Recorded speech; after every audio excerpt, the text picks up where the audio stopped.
hingga hutan hujan dan mencakup berbagai habitat. Nah, di sini ada contoh-contohnya. Ini apa ya sih? Lautan. Hah? Sawah. Sawah? Lautan. Lautan.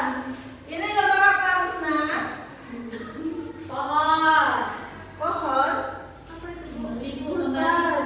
Hutan. Nah, baik, di sini ada komponen ekosistem, yaitu ada biotik dan abiotik. Nah, biotik ini bagian dari ekosistem yang terdiri dari makhluk hidup seperti tumbuhan, hewan, manusia, mikroorganisme. Nah, komponen biotik ini berperan dalam rantai makanan dan interaksi antar organisme. Nah, kemudian ada abiotik. Nah, abiotik ini bagian dari ekosistem yang terdiri dari unsur-unsur non-hayati seperti cahaya, suhu, air, udara, dan tanah. Nah, komponen abiotik ini mendukung kehidupan dan memengaruhi kondisi lingkungan tempat makhluk hidup tinggal. Nah, kemudian komponen biotik ini yang pertama ada produsen. Nah, produsen itu organisme yang dapat membuat makanan sendiri. Kemudian ada konsumen, yaitu organisme yang memakan organisme lain untuk mendapatkan energi. Nah, kemudian ada dekomposer, yaitu organisme yang menguraikan sisa-sisa makhluk hidup. Nah, kemudian ada primer, yaitu pemakan tumbuhan, sekunder, yaitu pemakan konsumen primer, kemudian ada tersier, yaitu pemakan konsumen sekunder. Nah, komponen abiotik itu ada suhu, yaitu mengatur aktivitas dan distribusi organisme. Kemudian ada udara, menyediakan oksigen dan karbon dioksida. Kemudian ada air, yaitu penting untuk metabolisme dan habitat hidup. Cahaya, sumber energi utama untuk fotosintesis. Kemudian ada tanah, yaitu sumber nutrisi bagi tumbuhan. Nah, kemudian ada interaksi komponen. Yang pertama itu biotik dan abiotik.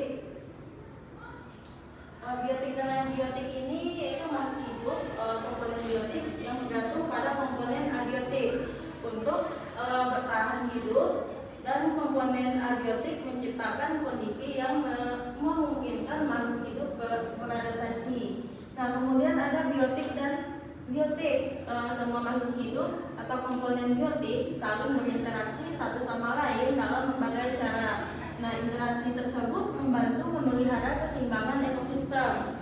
Nah, kemudian ada interaksi komponen biotik dan abiotik.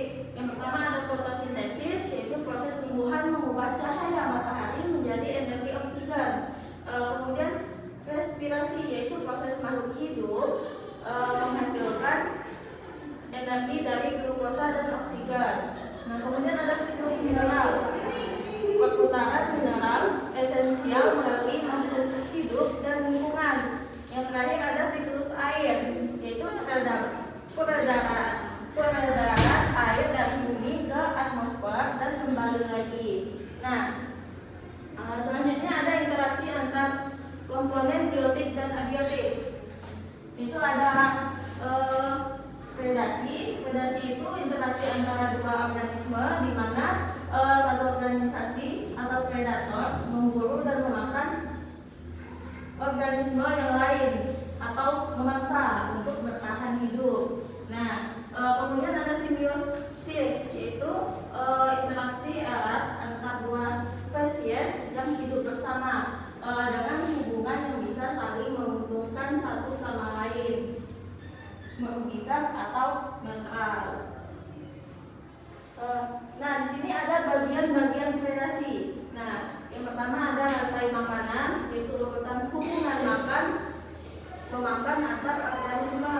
Nah, kemudian ada aliran energi, yaitu perpindahan energi dari satu organisme ke organisme lain. Kemudian jaringan makanan, yaitu kumpulan rantai makanan yang saling terhubung. Kemudian ada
sampai di sini paham anak-anak Ibu? Paham, Ibu. Paham, Ibu. Kalau paham, apa itu ekosistem tadi? Hubungan antara makhluk hidup dengan lingkungan. Ya, betul. Ekosistem itu terbagi dua komponen, apa saja? Biotik dan abiotik. Nah, bagian simbiosis apa saja? Ada yang tahu? Mutualisme, parasitisme, komensalisme. Oke, benar. Nah, karena kalian sudah paham, sekarang Ibu ada games. Ada yang mau maju? Kami, Bu. Oke, boleh. Ayo ya sih, ayo Misna. Boleh ya sih, Misna. Boleh, Bu. Games. Game. Mulai. Belum. Don't touch me.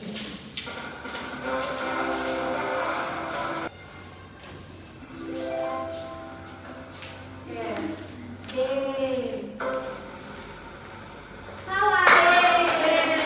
Benar.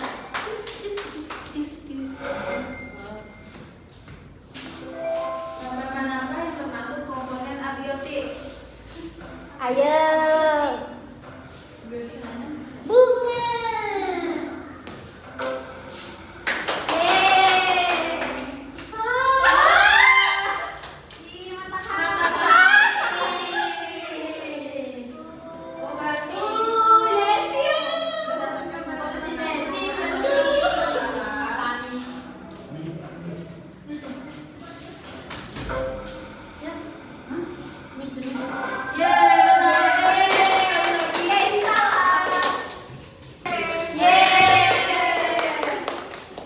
Baik anak-anak, karena pembelajaran kita sudah selesai, baik Ibu baca kesimpulannya. Ekosistem adalah sistem yang terdiri dari komponen biotik dan abiotik yang saling berinteraksi untuk mendukung kehidupan. Nah, komponen biotik itu memerlukan komponen abiotik sebagai sumber energi dan tempat hidup. Sementara interaksi antar makhluk hidup membantu menjaga keseimbangan ekosistem agar tetap stabil dan berfungsi. Nah, karena kita sudah paham semuanya dan juga sekarang Ibu ada tugas untuk kalian. Kerjakan di rumah ya. Ya, Bu. Oke, nah tugas itu kalian kerjakan di rumah dan dikumpulkan minggu depan. Nah, baik, mungkin itu saja pembelajaran kita pada hari ini. Sebelum kita tutup, ada baiknya kita membaca hamdalah bersama-sama. Oke, sekian pembelajaran kita. Kurang dan lebihnya Ibu mohon maaf. Ibu tutup dengan wassalamualaikum warahmatullahi wabarakatuh.